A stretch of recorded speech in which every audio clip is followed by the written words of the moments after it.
So I found myself obsessing over the way that other kids would wear their shirts or tie their ties or the sort of shoes that they would wear. Or Right. So you were looking at external models or markers of belonging. That's why they had friends and I didn't. Right. And I didn't realize that it was just, I wasn't socially adept. I didn't understand how to relate to other kids very well.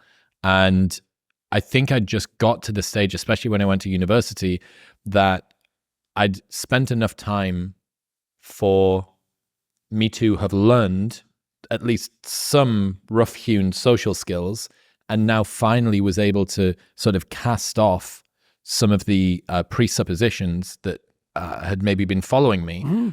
Because what were the opening points for you? Like, do you remember the first friendship you made in university?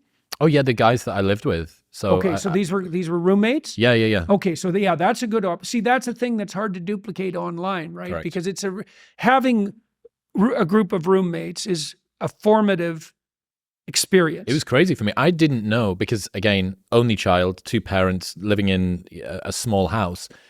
I didn't know that you were supposed to knock on someone's bedroom door before you were to go in. Right. I'd never done that. Right, I'd spent my 18 years. I'd never had to knock on anybody's bedroom door. It's like, mum and dad are down. Like, who else is there? I'm going to knock on the dogs, like the kitchen door, to see if the dogs mind me going into the kitchen.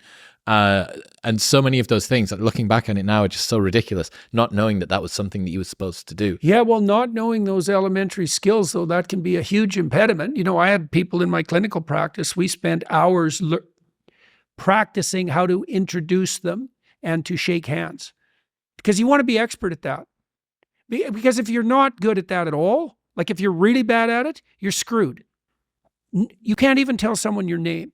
And so how are you going to make a friend then? You announce yourself as incompetent with your first move.